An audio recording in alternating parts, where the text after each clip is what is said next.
Getting into another episode of Science into Another World News.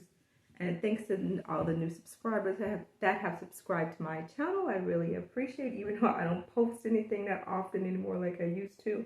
But I still post from time to time. I guess I'm just kind of out of like,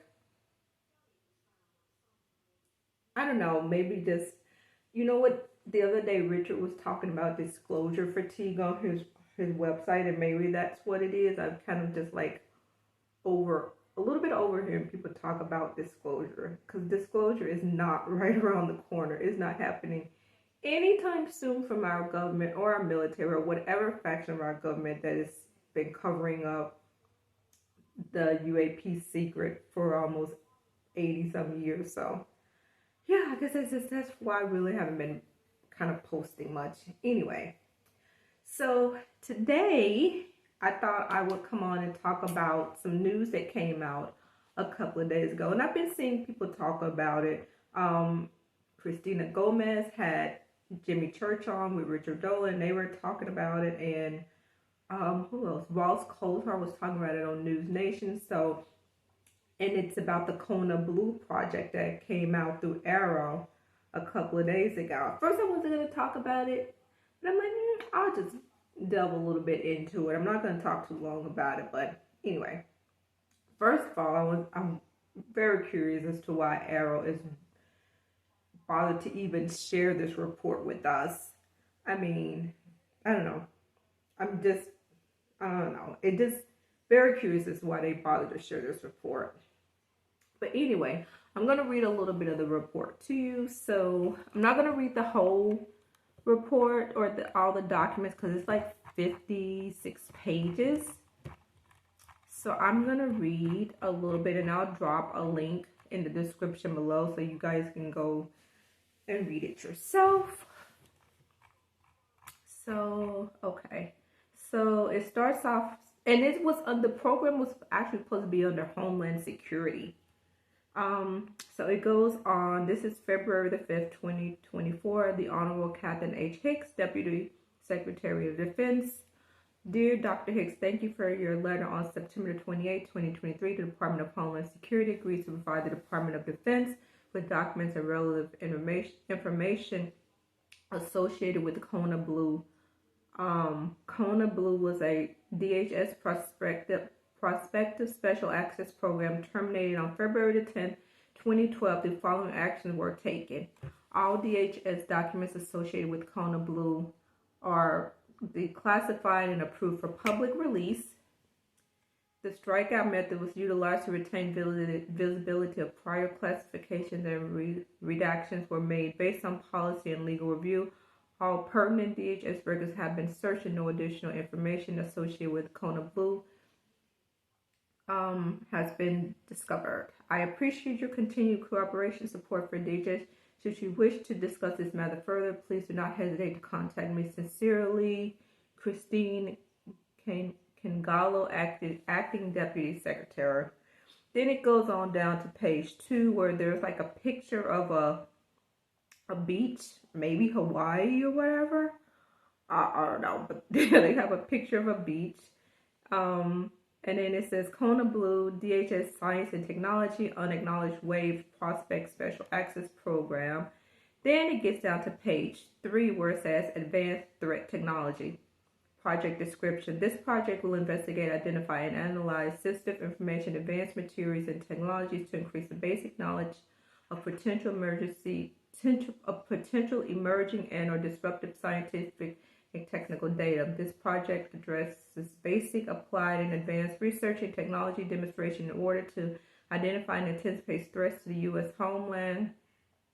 A unified approach will be used for data collection, analysis, advanced technology acquisition, applied technology theory, demonstration, and consciousness study. Consciousness, that's interesting. They put that in there. Like I said, I'm not going to read everything. Then it goes on to talk about what is the research need. Then it gets to this research is a congressional interest item. The research addresses the critical need for the United States science and technology community to identify global, emerging, and or potential disruptive technologies that can have a significant impact on homeland security Based on an analytical assumption of certain, this research is pivotal to defining the impact of global science and technology on the elements for national power and security. The focus collaboration on the knowledge-based deliverables ensure that the department requirement that those of the interagency partners are addressed and provided opportunities for follow-on efforts and additional collaboration on scientific investigation and technology. Let me skip around. What are the anticipated results and values of the research? I'm not going to read that. What are the next steps? What is the history of the project? Advanced Threat Identification Program first responded, which was ATIP, in the fiscal year of 2008, Defense Supplemental Act by Senator Harry Reid and Inouye, with a $10 million ad. Fiscal year 2010 Defense Appropriation Acts include a $12 million ad for the project. How much funding will be necessary to complete this effort described? Then it goes on to talk about a minimum of $12 million. Fiscal year $12 million. Fiscal year 13, $25 million. Fiscal year 14, $35 to $50 million. And fiscal year 15 to 17 to be discussed. Then it gets down to another page, which I think is page 9. And then it talks about, it goes on to say advanced technology threat, National Institute for Discovery Science. And that's interesting, National Institute for Discovery Science. I'm assuming they're talking about Robert Bigelow's old organization, which was NIDS, I think. National Institute for Discovery. Yeah, but this is National Institute for Discovery Center. Bigelow's Institute was National Institute for Discovery Science, but I think they're talking about the same thing. I could be wrong, but I'm pretty sure this project was supposed to go to Robert Bigelow under his organization, which was NIDS. Then it gets into talking about the data collection division will collect and deliver reports from the United States regarding sightings, evidence collection, and subsequent laboratory analysis on advanced technology behavior within the territorial limits of the United States immediately adjacent Pacific and Atlantic Oceans. Then it talks about the experimental division. Initially would consist of a well-studied experimental location that has been researched for approximately 15 years. The intent is to locate, calibrate, and then subject other sites to the same intent studies. The primary location within each location focus remote sensing capabilities on well-known hotspots. Then it gets on to talk about the medical division, which a small medical team analysis under the direction of the chief physician and deputy administrator that will organize data into a threat analysis based on medical findings, including but not limited to deaths and injuries as results of interaction with advanced aerospace vehicles, medical injuries as a result of other anomalies, collateral injuries, psychological effects to family members. Then it gets down to another category where it talks about the data analysis division, which I'm assuming is just going to be a division, just analyzing all the data. So we're going to skip around that. Let's see. Oh, there's a part down here I found really interesting. Again, Advanced Technology Center, Access Recovered. No, we're going to skip that part. So the Conscious Center is what really, really fascinates me. That was supposed to happen in this program, if it had ever gotten off the ground. So the Conscious Center was supposed to deal with collect critical data utilizing remote sensing in order to determine the activity and purpose of the advanced technology, especially any threat posed. In an expanded role, remote sensing and related techniques may present an invaluable aid in countering illicit activities conducted against the U.S. Demonstration of capability will be made. But there was another part in here where it was talking about consciousness and these objects. Let's see. That is page 17. It gets down on page 17. It talks about the Advanced Technology Threat Program, which consists of 7 operational centers: Data Collection Center, Data Analysis Center, Advanced Technology Center, Experimental Centers, Consciousness Center, Medical Center, and Education Center.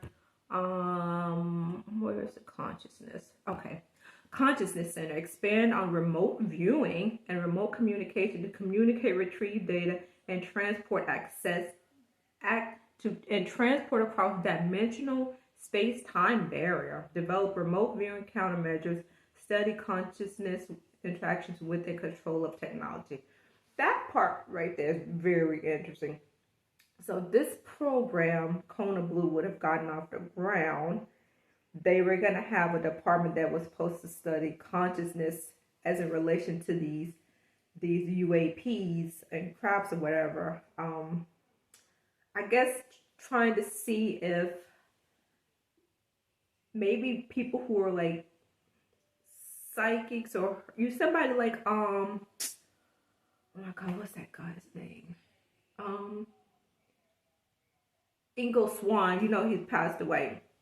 But he was like really up there with like remote viewing, like one of the best. He actually remote viewed the rings around Saturn before people even knew, scientists even knew Saturn had rings or whatever. But I guess using people like him who had like these really, really strong, I want to say, not want to say psychic, like ESP abilities and stuff to try to connect with these things, or maybe see if their mind was strong enough to actually fly these crafts. But that was really interesting to learn about. Then it goes on down. Some of the stuff just repeats itself. Anyway, it's a 56-page document, and it talks about this program that was supposed to get started up. And I think it was supposed to. It doesn't say that the program was supposed to be like completely handed over to Robert Bigelow, but I'm pretty sure it was supposed to be Robert Bigelow and his group that was supposed to do this program. Because if you get down to the last page, it talks about I know I saw Bass in Robert Bigelow's name. I just don't know what page it was on.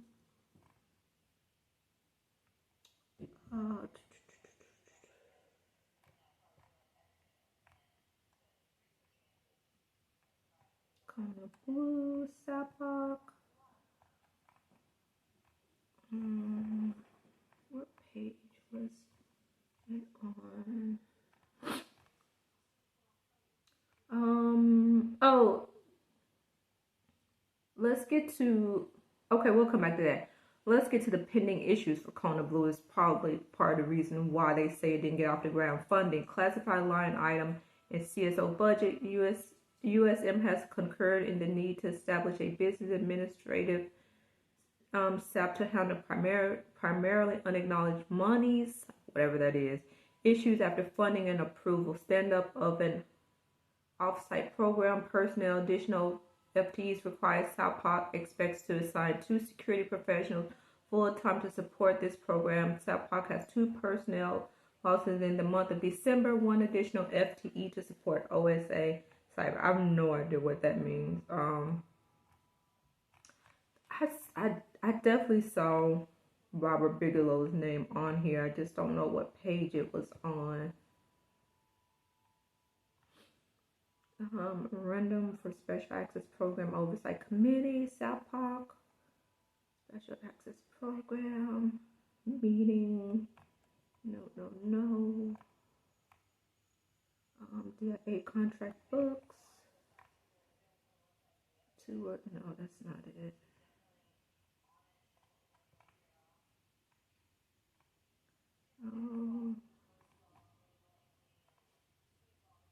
I don't know. There is a page in here that talks about Robert Bigelow. I just don't know what page it was on, and I don't want to read the whole page. Like I said, you guys can go and read these declassified documents for yourself that talks about this Kona Blue project that never got off the ground. It's in here somewhere, but either way go.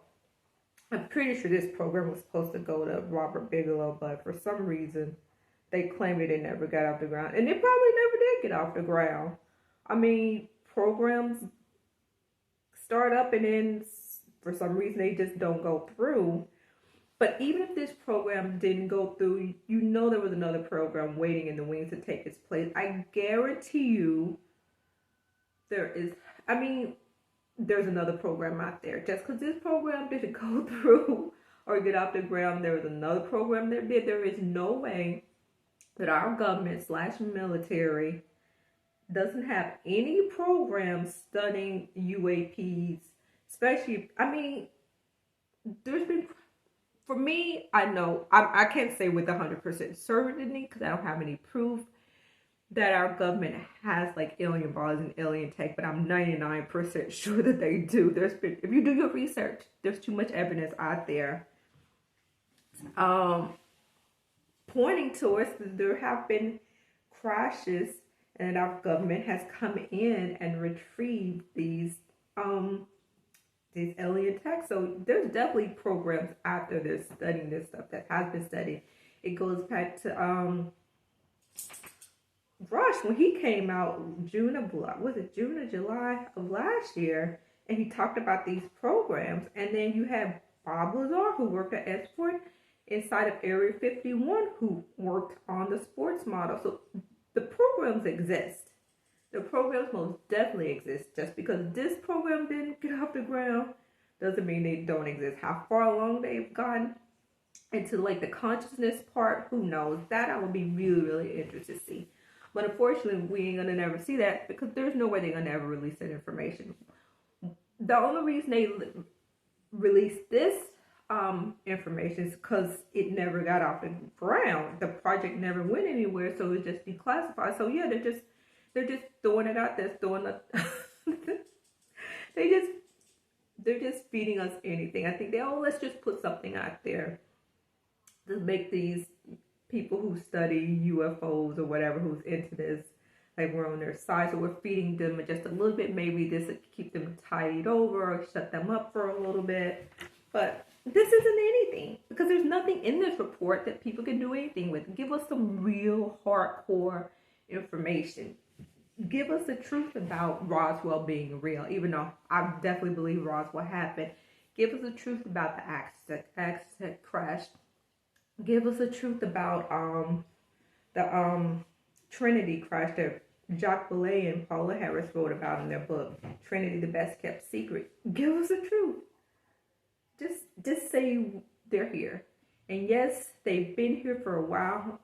And just stop lying to the American public and keeping us in the dark about the fact that ET, some type of ET presence in here, is here. What they're doing in secrets in the shadows, I can't say for sure, but I definitely think they're abducting people. I've read, where's my book at? David Jacobs' book, Walking Among Us. I've read Richard Dolan's book, UFOs in the National Security State. I've done a lot of research. I've gone to conferences. You go back to the Travis Walton abduction. You go back to the Betty and Barney Hill. You go back to the Allagash abductions. These people aren't lying. I mean, to me, they're not lying. I've met Travis Walton when I went to a conference out in Arizona. And to me, the guy's legit. Definitely think abductions are happening. But like I said, I can't say with 100% certainty because I don't have any proof. And I've never experienced anything like that myself. But everything in me tells me these people are telling the truth. So is it all about abductions that they're here? I don't know. But there definitely seems to be more than one race here. Now, whether they're all in cahoots of abducting people, I don't know. But there definitely seems to be the grays, like this guy behind me, that have a hand in abducting people. Along with the people say they see like the insectoids or whatever, that are like 9 to 10 feet tall, working in cohesion with the grays. But you know, with the Travis Walton abduction, there was grays on board. Not exactly like this guy, but there was like a form of them, like a different version, working with like kind of like, I want to say the tall whites, but they looked human, but they were, Travis Walton said there was something quite off about them. He thought that they were human, but the guy never spoke. And he was much taller than him and much more fit. And something about them was just different. I don't know. So I wouldn't necessarily call them the tall whites, maybe like the Nordic types. But anyway, they're doing something here. I don't know what they're doing completely, but they are doing something. Anyway, you guys can go and check out that document for yourself. I don't put much thought in what Arrow released because, like you said, they're run by the Pentagon, so you're not going to get any truth from them. Why they're putting this out there now? They're just feeding us some BS. A declassified document for a project that went absolutely nowhere, and it's not telling us anything. So I don't know. Those are just my thoughts on what came out. So I would like to know your thoughts. Put them in comments below, and I definitely will read them, and I will try to put a link below so that you guys can go read these documents yourself. Anyway, I think that's it. I ain't got nothing else to talk about. I don't think so. I am gonna be probably going to New Mexico in a couple of weeks. Try to check out Roswell. Because I've never been. I've always wanted to go. Maybe try to drive out to the site where the Roswell crash happened. We'll see. I don't know. But yeah. Anything else that I want to talk about?